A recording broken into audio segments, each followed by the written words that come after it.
Hello, guys. Welcome back, or if you're new, welcome. My name is Katie. Today, I'm going to be talking about Walter E. Ellis. He is also known as the Milwaukee North Side Strangler. I actually had never heard of this man until I was doing research on Wisconsin cases, and bam, he popped up, and he's something else. So, yeah, I also want to add the last three videos that I did upload were all pre-recorded, and they were like before I even posted my first video.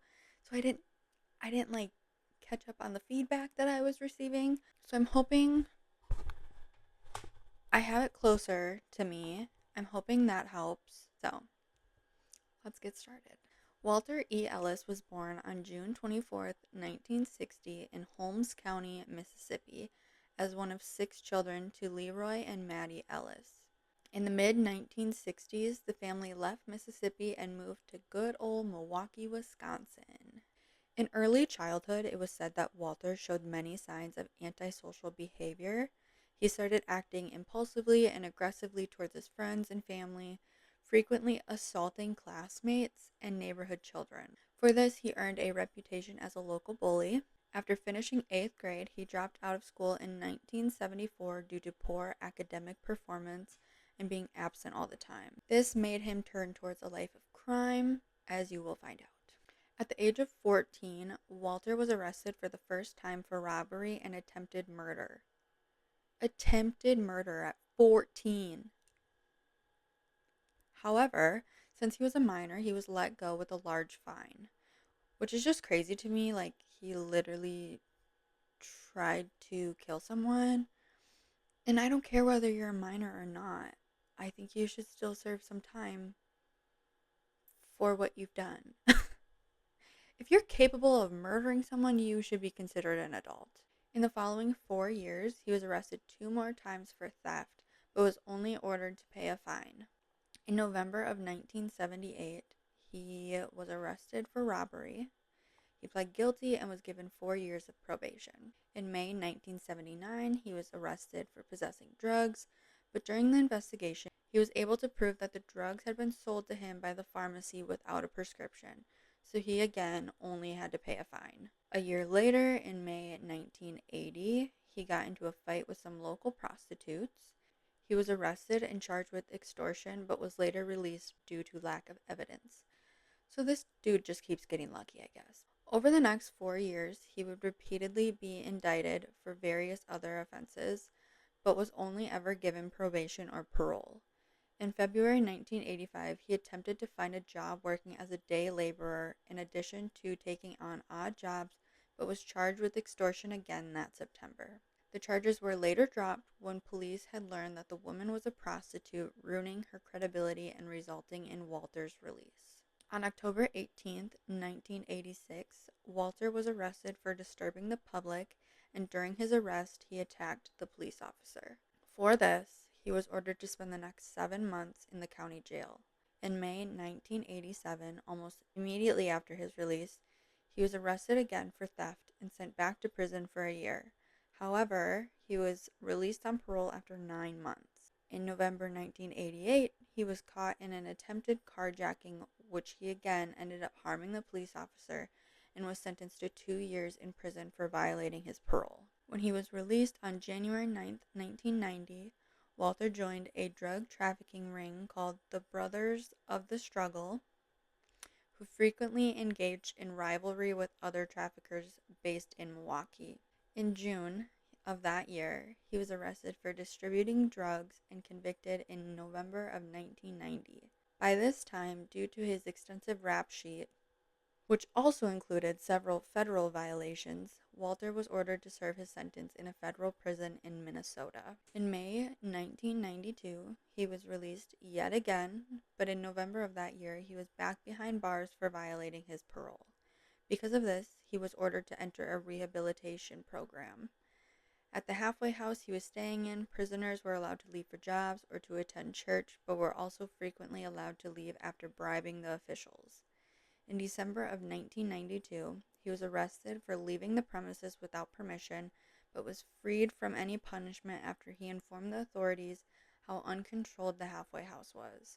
Because of this, he was hired as a police informant for several years. Over the next few years, Walter repeatedly violated his parole but avoided criminal liability each time due to his status as an informant. Between 1994 and 1995, he was repeatedly arrested for assaulting his girlfriend, injuring one of them with a screwdriver. In November of 1997, he was arrested for attempted robbery, during which he assaulted the arresting officer, but was only sentenced to 5.5 years of probation. Over the next few months, however, he committed several additional offenses which resulted in his removal as an informant, with police cutting off any and all contact with him.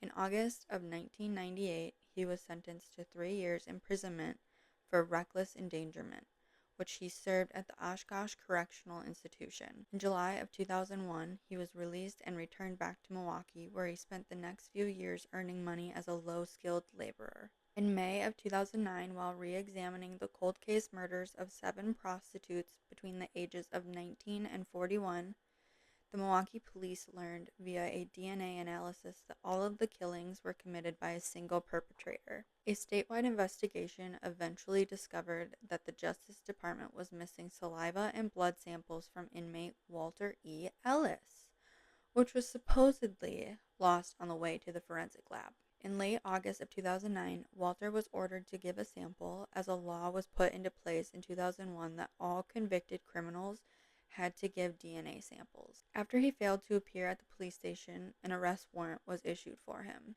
Police ended up entering and examined his apartment, and a toothbrush containing traces of his saliva was confiscated and examined.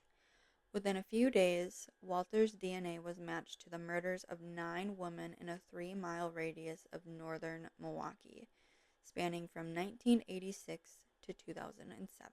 Shortly after his arrest warrant was issued, Walter's car, a maroon 1994 Buick Century, was spotted in the town of Franklin, Wisconsin.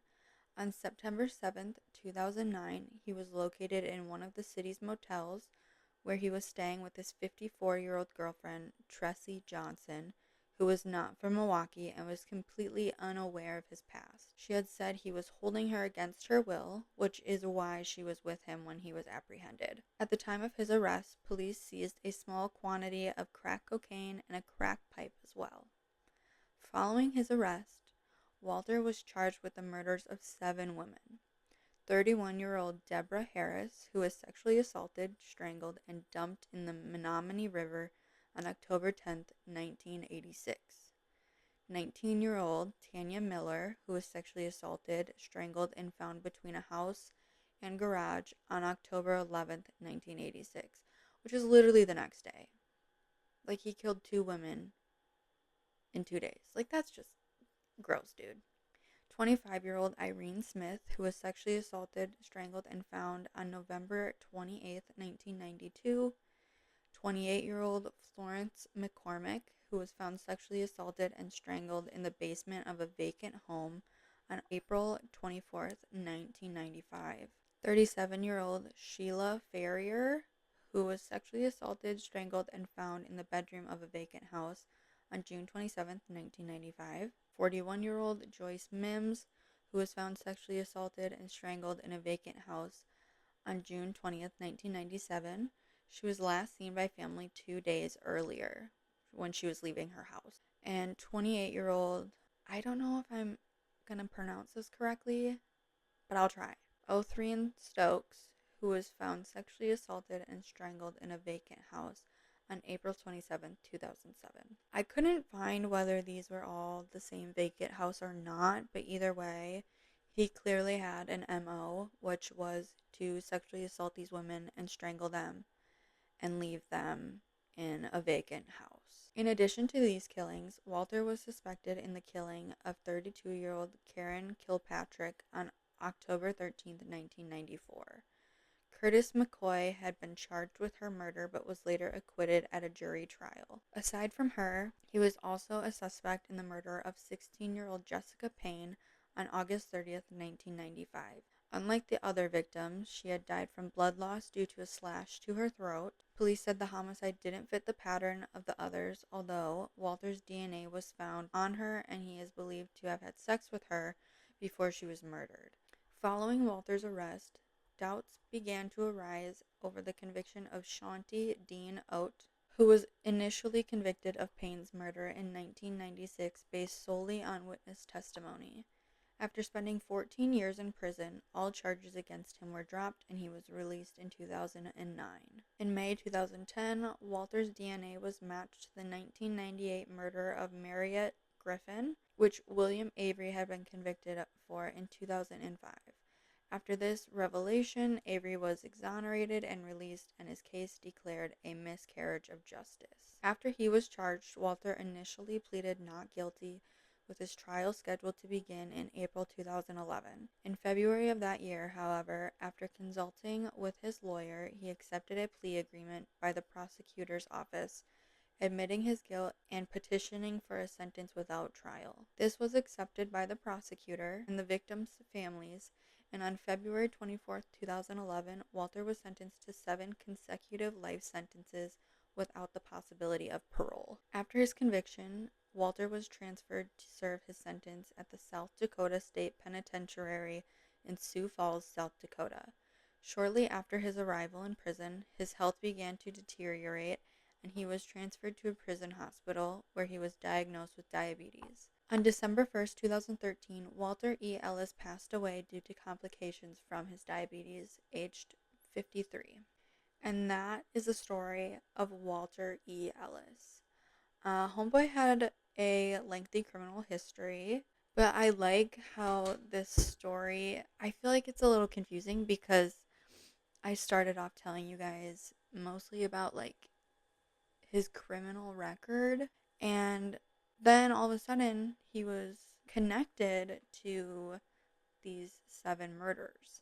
I usually like to know a backstory on some of these people. He didn't seem to, like, from what I read, he wasn't abused as a child or anything like that. I know that that has like a big role in how some of these serial killers are when they grow up, but I guess he just didn't do good in school. He was bullying other kids and he turned to a life of crime.